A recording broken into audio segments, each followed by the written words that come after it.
बिस्मिल्लाहिर्रहमानिर्रहीम। अस्सलाम वालेकुम। 2010 के दिसंबर में मशरक़ी वस्ता और अरब खित्ते में एक तहरीक उठी कि जिसे अरब बहार का नाम दिया गया, अरब स्प्रिंग। और उस तहरीक के नतीजे में बहुत सारी हुकूमतें टूटी फूटी और अफरा तफरी हुई। वहाँ पर ऐसे ममालिक जो दाखिली अदम इस्तेहकाम का शिकार हुए और अभी तक वो उसी सूरत हाल से दो चार हैं। और कुछ ऐसे ममालिक थे जहाँ पर बादशाहतें थीं, उन्होंने अपने आप को संभाल लिया, लोगों को कुछ इंसेंटिवाइज किया और अपने अपने मुल्क को, अपनी सरजमीन को तबाह होने से बचा लिया। अरब बहार के नतीजे में जो सबसे बड़ी वहाँ पर मुस्लिम रियासत है, जो वहाँ पर ताकतवर एक मुस्लिम मुल्क है, जो मिस्र के नाम से जाना जाता है, वहाँ पर भी 25 जनवरी को अवाम जो एक तवील अरसे से डिक्टेटर हुस्नी मुबारक इक़्तिदार में थे, उसके खिलाफ बाहर निकली। और फिर हम पूरी दुनिया ने देखा कि काहिरा के जो अल तहरीर जो स्क्वायर है, यानी कि तहरीर जो चौक है, उसमें अवाम ने डेरे लगा लिए। और फिर 11 फरवरी को, यानी 25 जनवरी से लेकर 11 फरवरी को 18 दिन के अरसे में अवाम जब तक बैठी रही, गली कूचों में निकली, बड़े बड़े शहरों में निकली और हुस्नी मुबारक का तख्ता जो था वो धड़न हुआ और उन्हें फिर मुस्ताफ़ी होना पड़ा। अब उन्हें मुस्ताफ़ी जो था वो अवाम की जो फ़ौज की सुप्रीम काउंसिल थी, उसकी हदायत पर होना पड़ा। ये 18 दिन के अरसे में क्या हुआ, वो इनकलाबी क़ुव्वतें कौन थी, अवाम की जो वहाँ पर सूरत हाल थी वो क्या थी, ये एक टाइम पीरियड है। अब उसके बाद फिर होता ये है कि अवाम जो का जमहूरियत के लिए निकली थी, जमहूरी वो समझती थी कि वहाँ पर जमहूरियत नाफिज़ होनी चाहिए और अवाम को अपनी आज़ादी से अपनी हुकूमत का इंतखाब का हक मिलना चाहिए। 2012 के जून में इंतखाबात होते हैं, जिसमें जो मिस्र की सबसे बड़ी पार्टी जो इख्वानुल मुस्लिमीन के नाम से जानी जाती है और इसके साथ दीगर जो कई सियासी जमातें हैं वो इंतखाबात में उतरती हैं। इंतखाबात के नतीजे में इख्वानुल मुस्लिमीन के उम्मीदवार सदर मुर्सी, मोहम्मद मुर्सी, वो मुंतखब होते हैं, वो सदर बनते हैं। और ये तारीख में पहली मरतबा, मिस्र की तारीख में, आज़ाद मिस्र की तारीख में पहली मरतबा होता है कि एक जमहूरी तरीके से एक शख्स इक़्तिदार में पहुँचता है, वो सदर मुंतखब होता है। लेकिन 1 साल के अंदर-अंदर फिर कुछ ऐसी तब्दीलियाँ रूनुमा होती हैं, कुछ ऐसे हालात पैदा कर दिए जाते हैं या हो जाते हैं, चाहे वो सियासी जमातों की तरफ से या दीगर जो अवामिल जो क़ुव्वतें थीं, उनकी जानिब से, कि अगले ही साल फिर उस हुकूमत पर फ़ौज शपून मारकर मार्शल लॉ नाफ़िज़ करती है और तमाम जमहूरी क़यादत को वो जेल डाल देती है। और वो पार्टी कि जिसका उम्मीदवार पहली मरतबा तारीख में जमहूरी तौर पर सदर मुंतखब होता है, उस पार्टी पर ना सिर्फ़ दहशतगर्दी का लेबल लगाकर उसे बैन कर दिया जाता है, बल्कि और फिर उसी के सदारती उम्मीदवार कई साल की नज़रबंदी के बाद, यानी 6 साल वो तकरीबन जेल में रहे और फिर जेल की सलाखों में ही उनका इंतकाल हुआ सदर मुर्सी का, अल्लाह उनकी मग़फ़िरत फ़रमाए। अब ये 1 साल का जो यहाँ पर तज़िया करने वाला फैक्टर है या जिन अवामिल को हमें समझने की ज़रूरत होगी, वो ये कि जून 2012 से लेकर जुलाई 2013 तक वो कौन से हालात रहे और इसमें कौन सी सियासी जमातों से और सियासी क़यादत से गलतियाँ हुई कि जिसके नतीजे में फ़ौज इस बात पर मजबूर हुई कि वो मार्शल लॉ नाफ़िज़ करे और मुंतखब शख्स को न सिर्फ जेल भेजे बल्कि उसकी पार्टी को पर कदगन लगाए, वो पार्टी गैर कानूनी करार पाए और इसी के नतीजे में तमाम क़यादत जो है वो फिर जेलों में डाल दी जाए। ना सिर्फ ये कि बल्कि उसके हज़ार-हा कारकुनान पर जबरी तौर पर उन पर जबर किया गया, तशद्दुद किया गया और उनका कत्ले-आम भी किया गया। और ये अब सूरत-ए-हाल ये है कि अभी तक जिस शख्स ने, यानी फ़ौज के ज़ोर पर जो शख्स सदर बना, अल-सीसी, वो अभी तक सदर है। अब इसमें इंटरवल्स हैं, यानी 18 दिन का वो टाइम पीरियड के 25 जनवरी 2011 को अवाम का बाहर निकलना, 11 फरवरी तक 2011 तक 18 दिन के उस वक़्त में कि जब उसमें तमाम क़ुव्वतें जमहूरी क़ुव्वतें वो बाहर निकलती हैं और 30 साल से बरसरे इक़्तिदार हुस्नी मुबारक का तख्ता उलट दिया जाता है। ये 18 दिन में कौन से अवामिल पेश आए, उसमें अवाम की कितनी उसमें साई या उसमें उनकी जो मेहनत थी, उनमें कुर्बानियाँ शामिल थीं और इस दौरान छोटे-मोटे जो वाक़यात पेश आते रहे और जो इंटरनेशनल और नेशनल जो इंटरनल फ़ोर्सेस थी, उन्होंने क्या किरदार अदा किया। और फिर जब जमहूरी एक इक़्तिदार पार्टी जो है वो जमहूरी तरीके से वो इक़्तिदार में आती है, उस 1 साल में फिर कौन से वाक़यात पेश आते हैं, इन तमाम वाक़यात पर क्योंकि इससे पहले ही मैं व्लॉग्स बना चुका हूँ, अगर आप देखना चाहें। फरवरी के माह में मैंने अरब फॉल के नाम से एक इंतहाई मुफीद किताब आपके सामने पेश की थी, बहुत मालूमाती, बहुत सी उसमें तज़किया इंतहाई बेहतरीन पेश किया गया था। लेकिन आज मैं आपके सामने एक और किताब पेश कर रहा हूँ, जिसका उन्वान है अ रेवोल्यूशन अनडन। ये आप देख सकते हैं, इसके जो मुसन्निफ हैं वो H.A. हेलियर, doctor H.A. हेलियर, ये पीएचडी हैं, थिंक टैंक्स में काम करते हैं, अमेरिकन ब्रिटिश और अमेरिकन यूनिवर्सिटी में मुदर्रिस भी हैं, टीचर भी हैं, रिसर्चर भी हैं। और इनका जो कॉम्बिनेशन है वो ये कि इनके वालिद जो हैं वो ब्रिटिश अंग्रेज हैं, लेकिन इनकी वालदा जो मिस्री खातून हैं, अगर से ये खुद भी मुसलमान हैं, पाबंद शरअ हैं और इंतहाई नफीस शख्सियत के मालिक हैं। इनकी जो गुफ्तगू है और इनकी जो अप्रोच है बहुत ही फायदेमंद है और बहुत ही अच्छी इनकी अप्रोच है। इससे पहले भी इनकी एक किताब मैं आपके सामने शेयर कर चुका हूँ, जिसका उन्वान था the Muslims in Europe, the otherness of Muslims. ये किताब भी आपको इसी पर ब्लॉग्स जो हैं वो मेरे चैनल पर आपको मिल जाएंगे। अब आइए फकत इंतहाई इख्तिसार के साथ उन 18 दिनों में देखते हैं कि 25 जनवरी 2000 से 11 फरवरी 2011 तक क्या हुआ। उन 18 दिनों में तमाम अवाम बाहर निकली, जो लिबरल, सेकुलर और मजहबी फोर्सेस थी, तमाम बाहर निकली मिस्र की गली कूचों में, चौकों चौराहों में, और उन्होंने वहां पर डेरे जमा लिए। और वो उस वक्त तक बैठी रही कि जब तक सदर हुस्नी मुबारक को उनकी जो सुप्रीम काउंसिल थी, क्योंकि वो फौज के ही एक वो कर्नल रह चुके थे और फौज के ही जोर पर वो इक़्तिदार में थे, तो फौज ये बात समझती थी। अब उसमें एक इख्तलाफी बात ये आती है कि चूंकि वो 30 साल इक़्तिदार में रहे, उनकी उम्र जो थी वो उस वक्त भी 85 बरस के करीब थी, और वो समझते थे कि उनके बाद उनका एक साहबजादा था जिसका नाम जमाल मुबारक था। वो समझते थे कि अपने बेटे को वो इक़्तिदार सौंप देंगे, और फौज इस बात से नाराज थी। और फौज इस बात का, अगरचे उसने कभी बरमला इजहार नहीं किया था, फौज ये नहीं चाहती थी कि हुस्नी मुबारक के बाद उनका बेटा मिस्र का इक़्तिदार संभाले, तो वो इसलिए भी मुजाहिरीन के साथ थे। दूसरी जानिब फौज ये भी समझती थी कि अब ऐसा वक्त आ चुका है कि मिस्र को एक नई शनाख्त मिलनी चाहिए और उसे एक नई क़यादत मिलनी चाहिए। तो इसलिए भी फौज ने मिस्री अवाम की हमायत की, और उन्होंने फिर हुस्नी मुबारक को मजबूर किया वो इक़्तिदार से अलग हो जाए। अब इस दौरान 18 दिन के दौरान बहुत सारे ऐसे वाक़यात हुए जिनमें बहुत सारे मुजाहिरीन की इसमें जो अमवात भी हुई। लेकिन ये इंतकाल इक़्तिदार का ये जो दौरानिया था, ये जो मुख्तसर वक्त था, ये मजमूई तौर पर पुरअमन रहा। और इसमें अवाम को जो इनकलाबी जो उनके नज़रियात थे, ख़यालात थे, उन्हें इस बात से तसल्ली हुई कि उनकी स्ट्रगल के नतीजे में जो आमिर था वो इक़्तिदार से बिलाखिर अलग हुआ। अब उसके बाद फिर नया डोल डाला गया, वो ये कि अब जो सदर हुस्नी मुबारक के इक़्तिदार से अलग होने के बाद क्या इनकलाब अपने अंजाम को पहुंच गया? नहीं। इनकलाबी जो कुव्वतें थी, अगरचे उनकी जो मान थी, उनकी हरारत थी, उनका जो जोश जज्बा था, वो मान पड़ गया था, लेकिन वो समझती थी कि ये भी मंजिल नहीं आई। मंजिल उस वक्त आएगी कि जब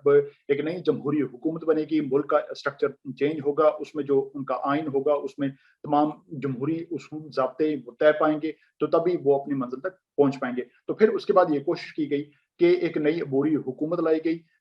और उसके नतीजे में सियासी जमातों को ये इख्तियार दिया गया कि वो अपनी जो सियासी मुहिम है वो उसकी इब्तिदा करें, और वो किसी नतीजे तक पहुंचे ताकि इंतखाबात हों,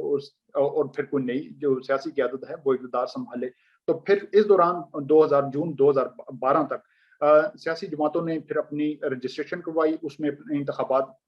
तमाम जो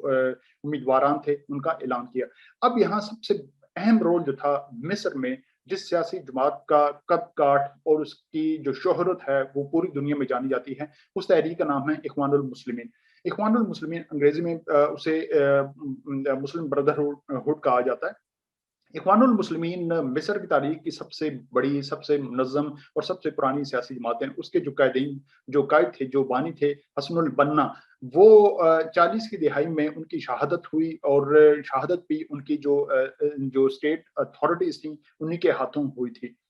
उसके बाद जो उनकी क़यादतें आती रहीं, बदकिस्मती से कइयों की शहादतें हुईं, और उस पर बार-बार दहशतगर्दी का या इस किस्म के शिद्दत पसंदी के इल्ज़ामात लगाकर कैदो-बंद में उन्हें डाला गया, उनकी जमात पर पाबंदियाँ आयद की गई। जनवरी 2010-11 को जिस वक़्त लोग इनकलाब के लिए बाहर निकले, तो इख्वानुल मुस्लिमीन उस मुहिम का हिस्सा नहीं थी। चूँकि वो इस बात से डरती थी कि अगर वो बाहर निकली तो ये जो इनकलाबी क़ुव्वतें हैं, इस पर एक चेहरा ये लग जाएगा کہ اس کے پیچھے اخوان المسلمین کا ہاتھ ہے اور یہ پھر انقلاب جو ہے وہ کسی نتیجے پر نہ پہنچ پائے گا، بلکہ یہ حسنی مبارک اور ان کی جو اسٹیبلشڈ قوتیں ہیں انہیں اس بات کا جواز مل جائے گا کہ وہ عوام پر کریک ڈاؤن کر کے وہ اس انقلاب کو اپنی جڑ سے ہی ختم کر دے. تو وہ اس لیے اس مہم کا حصہ نہیں بنے، بلکہ وہ فوج کے ساتھ کھڑے رہے اور فوج کے ساتھ گفت و شنید میں رہے کہ کیسے وہ اس جمہوری تحریک کا حصہ بنے. حسنی مبارک کے اقتدار سے الگ ہونے کے بعد پھر اخوان المسلمین باقاعدہ وہ احتجاجی مہم کا حصہ بنی اور وہ پھر سیاسی عمل میں حصہ لینے لگی، اس میں شراکت دار بننے لگی. اب جس وقت انتخابات کا اعلان ہوا تو اخوان المسلمین نے ڈائریکٹ اپنے نام سے رجسٹریشن نہیں کروائی، بلکہ اس نے ایک فریڈم اینڈ جسٹس پارٹی کے نام سے رجسٹریشن کروائی اور اس میں کئی امیدوار جو ہیں وہ اپنے اس میں پیش کیے کہ صدارتی اس کے لیے نام کے لیے کھڑے ہوں. لیکن اس سے پہلے اخوان المسلمین نے اس بات کا اعلان کیا تھا کہ چونکہ یہ انقلاب جو ہے اس میں بہت ساری سیکولر اور لبرل فورسز بھی شامل ہیں، تو وہ یہ سمجھتی ہے کہ وہ اپنا صدارتی امیدوار نہیں کھڑا کرے گی، بلکہ ان تمام جو جمہوری آواز بلند کرنے والی قوتیں ہیں انہی کا کوئی ایک مشترکہ امیدوار کھڑا کیا جائے گا. اور اس میں اخوان المسلمین نے یہ بھی فیصلہ کیا تھا کہ وہ اپنی 30% سے زائد نشستوں پر اپنے امیدوار کھڑے نہیں کرے گی. لیکن پھر کیا ہوا کہ اخوان المسلمین کو یہ دکھائی دینے لگ پڑا کہ چونکہ وہ سب سے منظم جماعت ہے تو اسے تمام نشستوں پر اپنے امیدوار کھڑے کرنے چاہیے. اور پھر یہی ہوا، چونکہ اس کی اپروچ بھی زیادہ تھی، اس کی ریچ بھی زیادہ تھی، اس کا جو تنظیمی ڈھانچہ نیٹ ورک تھا وہ خاصا مضبوط تھا، تو اس کے امیدوار کثیر تعداد میں منتخب ہوئے بشمول دیگر جو سیاسی جماعتیں تھیں، جس میں ایک مذہبی جماعت جو اہل حدیث اور مزید جو مذہبی نقطہ نظر رکھنے والی جماعت تھی جسے النور پارٹی کے نام سے جانا جاتا ہے، اس کے امیدوار خاصی تعداد میں منتخب ہوئے. اب صدارتی انتخابات کے لیے کسی ایک نمائندے کو منتخب کرنا تھا. اس میں اخوان المسلمین سے یہاں سب سے بڑی غلطی یہ ہوئی اور شاید اس کی بدقسمتی بھی آپ قرار دے سکتے ہیں کہ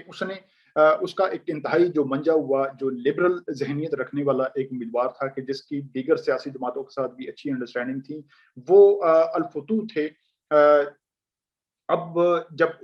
انہیں نامزد نہ کیا گیا تو وہ اخوان المسلمین سے انہوں نے علادگی اختیار کر لی. پھر اخوان المسلمین نے ایک دوسرا امیدوار جیسے خیرات الشاطر کے نام سے جہاں جانا جاتا ہے، خاصا معروف نام ہے اخوان المسلمین کی تنظیم میں، شاید وہ ان کے جو جنرل سیکرٹری بھی تھے تحریک کے، ان پر چونکہ وہ جیل کی سزا کاٹ چکے تھے سیاسی سرگرمیوں کی بنا پر، تو ان کی جو رجسٹریشن تھی وہ نامزدگی قبول نہ کی گئی. تو تیسرے نمبر پہ جو امیدوار لائے گئے وہ تھے صدر مرسی. صدر مرسی اول دن سے جانے جاتے تھے کہ وہ سخت گیر ہیں، کٹر مذہبیت رکھنے والے ہیں اور کسی کمپرومائز نہ رکھنے والے فرد ہیں. جیسے پاکستان میں جماعت اسلامی کے مرحوم جو صدر رہے، جو سربراہ رہے منور حسن، وہ انہی کی شخصیت کا ایک پرتاؤ تھے، انہی کا ایک ریفلیکشن تھے. صدر مرسی کو انتخابات میں اتارا گیا. وہ 2012 کے جون میں، اس سے پہلے اپریل میں چونکہ ایک جب صدارتی اس میں انتخاب ہوا تو اس میں جو جتنے امیدوار تھے انہیں مطلوبہ مقدار میں تعداد ووٹس نہ ملے، تو پھر دوبارہ دوسرے مرحلے میں جب ووٹس ملے تو اس میں 2 امیدوار تھے، صدر مرسی. اور صدر مرسی کے مقابلے میں جو فورسز تھیں وہ ساری حسنی مبارک اور اسٹیبلشمنٹ کی فورسز تھیں، اور ان کے امیدوار جو تھے انہیں ووٹ ملے 48%، جبکہ صدر مرسی کو ووٹ ملے 52%. اب آپ یہ بات اندازہ لگائیے کہ صدر مرسی فقط 52% ووٹ کے ساتھ اقتدار میں آئے تھے اور یہ ووٹنگ جو شرح تھی وہ 50% کے قریب تھی. اور اس میں یہ بات بھی شامل تھی کہ صدر مرسی کو جو وہ انقلابی قوتیں، وہ تمام افراد جو انقلاب کے نام پہ باہر نکلے تھے، انہوں نے صدر مرسی کی مخالفت کی تھی. تو صدر مرسی اخوان المسلمین کو پہلے دن سے یہ اندازہ تھا کہ وہ انقلابی قوتوں کی حمایت سے اقتدار میں نہیں آئے، بلکہ وہ اپنے تنظیمی نیٹ ورک اور اپنی جو عوام کی حمایت ہے، اپنی جو مذہبی سوچ رکھنے والی عوام کی حمایت ہے، وہ صرف انہی کے بل بوتے پر انتخاب میں آئے ہیں. اب یہاں پر ان کی جو غلطیاں تھیں، اسٹریٹجک غلطیاں، وہ شروع ہوتی ہیں. سب سے پہلے انہوں نے چونکہ ملک کا آئین جو تھا نئے سرے سے تیار کرنا تھا، تو اس کے لیے 100 افراد کی ضرورت تھی، وہ ایک جو عبوری آئین کی شرط کے تحت. اس 100 افراد کی کمیٹی میں انہوں نے اخوان المسلمین اور النور پارٹی اور دونوں مذہبی سیاسی جماعتیں، ان کی 70% امیدوار ان کے لگا دیے اور 30% دیگر سیاسی جماعتوں اور باہر سے انہوں نے لیے. یہ شرط جو تھی وہ فوج کی जो सुप्रीम काउंसिल थी उसे और सुप्रीम कोर्ट जो मिस्र की थी, उन दोनों कुव्वतों को नाकाबिल कबूल लगी। दोनों ने मजबूर किया इख्वान मुस्लिमीन को कि वो इस कमेटी को तोड़ें और उन अफराद को, मुआशरे के तमाम तबकात से उन अफराद को शामिल करें जो मुख्तलिफ नज़रियात, मुतनव्वे सोच और सकाफत को प्रेजेंट करते हैं। तो फिर नए सिरे से एक कमेटी तश्कील दी गई कि जिसमें लिबरल, सेकुलर और दीगर मजहबी सियासी जमातें और जो बिजनेस क्लास या इस किस्म की जो ब्यूरोक्रेटिक इस्टेब्लिशमेंट की फोर्सेस, तमाम से अफराद लेकर कमेटी तश्कील दी गई। अब उसमें भी इख्वान मुस्लिमीन और नूर पार्टी ने अपनी मनमानी की और रफ्ता रफ्ता वो जो दीगर नॉन इस्लामिस्ट फोर्सेस थी, उन्होंने फिर लियादगी इख्तियार कर ली और इस आइन को, जिसके लिए वक्त मुकर्रर किया गया था 3 माह, इसे फकत 1 हफ्ते के नोटिस पर तैयार किया गया। तो आप इसमें देख सकते हैं कि जो जल्दबाजी की गई, जो इसमें तमाम कुव्वतों को नजरअंदाज, बिलखुसूस यहाँ पर फौज और सुप्रीम कोर्ट से जो नाराजगी मोल ली गई, उसके फिर नताइज सामने आना थी। अब ये जब मरहला तय पाया, तो इसके बाद फिर सदर मुर्सी ने अपने इख्तियारात को मजीद बढ़ाना शुरू कर दिया। उन्होंने एक वक्त आया कि जो हुस्नी मुबारक लगाए हुए अटॉर्नी जनरल थे मुल्क के, उन्हें हटाने की कोशिश की, तो वो इस बात से उनकी कन्फ्रंटेशन हो गई, न सिर्फ सुप्रीम कोर्ट के साथ बल्कि मुल्क के दीगर तबकात के साथ, अवाम के साथ। अवाम बाहर सड़कों पर निकल आई कि सदर मुर्सी को इस किस्म की मनमानी की कोशिश नहीं करने दी जाए कि जिसमें वो कोई भी गैर आइनी, गैर कानूनी इकदाम उठाएं। अब यहाँ से उनकी एक कश्मकश शुरू होती है सुप्रीम कोर्ट के साथ और फौज के साथ। जब अटॉर्नी जनरल को वो ना हटा सके, इससे उनकी सुर्खी हुई। उन्होंने फिर ये नवंबर 2012 में अभी जब उन्हें इक़्तिदार में आए हुए चंद माह हुए थे, तो उन्होंने एक हुक्मनामा जारी किया कि जिसके तहत ये एक डिग्री थी, यानी एक ऐसा सदारती हुक्मनामा था कि जिसमें उन्होंने तमाम इख्तियारात अपनी ज़ात में मुर्तकिज़ कर लिए। उन्होंने ये सदारती हुक्म जारी किया कि अगर वो किसी किस्म का सियासी फैसला करेंगे तो उसमें सिर्फ सुप्रीम कोर्ट मुबर्रा होगी, सुप्रीम कोर्ट उसमें मुदाखलत ना कर सकेगी। और वो अगर किसी किस्म की सदारती, अगर वो नामजदगी करेंगे, किसी को मुकर्रर करेंगे या किसी को हटाएंगे, जज को या फौज के किसी सरबराह को, तो उसमें भी फौज या सुप्रीम कोर्ट उसमें मुदाखलत ना कर सकेगी। अब ये इस किस्म के फैसले थे कि जिस पे तमाम जो जमहूरी कुव्वतें थी, वो हुस्नी मुबारक को इस बात से वो नाला थी। तो सदर मुर्सी ने जब ये काम करना शुरू कर दिया, तो वही जमहूरी कुव्वतें उनके खिलाफ सड़कों पर निकल आई और जिससे मुतशद्दद हंगामे फूट पड़े, अमवात भी हुई और हालात जो थे वो फौज, वो पुलिस और दीगर इंतजामी जो कुव्वतें थी, उनके बस से बाहर हो गई और फौज को इसमें मुदाखलत करना पड़ी। दिसंबर 2012 में, अभी 6 माह भी उन्हें इक़्तिदार में ना हुए थे, कि फौज को ये बाकायदा इसमें अपील करना पड़ी कि सदर मुर्सी और दीगर जो सियासी जमातें हैं, उन्हें मिल बैठकर अपने जो इसमें मामलात हैं वो संभालने चाहिए। एक रिकंसिलिएशन होनी चाहिए, ना कि ये एक इस किस्म का जो एक जग जुमाती जो इसमें इख्तियारात या आमिराना जो तर्ज अमल इख्तियार किया जा रहा है सदर मुर्सी की जानिब से, वो किया जाए। तो सदर, इससे पहले फौज उन्हें कई बार वार्निंग दे चुकी थी। अब सदर मुर्सी और जैसे जैसे फिर हालात बढ़ते चले गए और मौसम तब्दील होता गया, गर्मी बढ़ती चली गई, तो उसमें वो जो मिस्र के हालात थे वो बद से बदतर होते चले गए। मुआशी हालात और मुआशी और खारजी तौर पर दोनों हालात जो थे वो दगरगू होते चले गए। मुल्क में सरमायाकारी रुक गई, बेरोजगारी बढ़ गई, अब महंगाई बढ़ती चली गई और उसमें जो अदम इस्तेहकाम था वो फैलता चला जा रहा था। ये भी कहा जाता है कि कुछ शहरों में हालात जो थे वो पुलिस के बस से बाहर थे, फौज को वहां पर परमानेंट अपनी चौकियां बनाकर उन शहरों में रहना पड़ रहा था और जिससे ये वाज़ेह हो रहा था कि हालात सदर मुर्सी के इख्तियार से बाहर जा चुके हैं। दूसरी जानिब जो जमहूरी कुव्वतें थीं कि जो पहले दिन से सदर हुस्नी मुबारक के खिलाफ निकली थी, वही सदर मुर्सी के खिलाफ उठ खड़ी हुई थी और अब काहिरा के तहरीर स्क्वायर में उसी किस्म के डेरे डाले जा चुके थे। सदर मुर्सी की खारजा पॉलिसी ये थी कि उन्होंने अपने जो करीबी अरब ममालिक थे, जिनके साथ मिस्र के दरीना ताल्लुकात थे, जिसमें बशमूल सऊदी अरब और अमारात, उन्हें नाराज कर दिया था और ईरान से अपने ताल्लुकात बढ़ा लिए थे। اور اس کا نتیجہ یہ نکلا تھا کہ عرب ممالک کی جانب سے انہیں جو امداد دی جانی تھی وہ نہیں مل پا رہی تھی، جس سے ان کی جو کرنسی کی جو قدر تھی وہ گرتی چلی جا رہی تھی، مہنگائی بڑھ رہی تھی، اور گرمی جب رمضان چونکہ جولائی میں پڑا تو اس میں پھر حالات ان کے بس سے باہر ہو گئے، مظاہرے اس میں شروع ہو گئے، بجلی کا شٹ ڈاؤن ہونا، مہنگائی ہونا، ایسے حالات تھے کہ صدر مرسی کا اقتدار سے بے دخلی جو تھی وہ ازر من شمس تھی، یعنی کہ وہ دیوار پہ لکھی ہوئی ایک بات تھی کہ اب انہیں اقتدار سے الگ ہو جانا چاہیے تھا۔ صدر مرسی کی ایک بے لچک شخصیت اور ان کی جو کنفرنٹیشنل اپروچ تھی، بجائے اس کے کہ وہ ریکنسلیشن کرتے اداروں کے ساتھ، افراد کے ساتھ، وہ انہیں لے ڈوبی۔ اور پھر جب جولائی میں ایسے حالات پیدا ہو چکے تھے، جون میں، کہ عوام اس بات پر متفق تھی کہ فوج آگے بڑھ کر وہ اقتدار سنبھال لے۔ اب اس پر پھر فوج کو فوج نے اس سے پہلے کئی مرتبہ انہیں متنبع کیا، انہیں تنبیہ کی کہ صدر مرسی اپنے مخالفین کے ساتھ کسی نتیجے پر پہنچ جائیں، یا تو وہ اقتدار سے الگ ہو جائیں، یا پھر جو سیاسی مخالفین ہیں ان کے مطالبات پر ہمدردانہ غور کریں، لیکن صدر مرسی اس بات پر کمپرومائز کرنے کے لیے تیار نہ تھے، اور پھر اس کا نتیجہ پوری دنیا نے دیکھا۔ تو میری رائے میں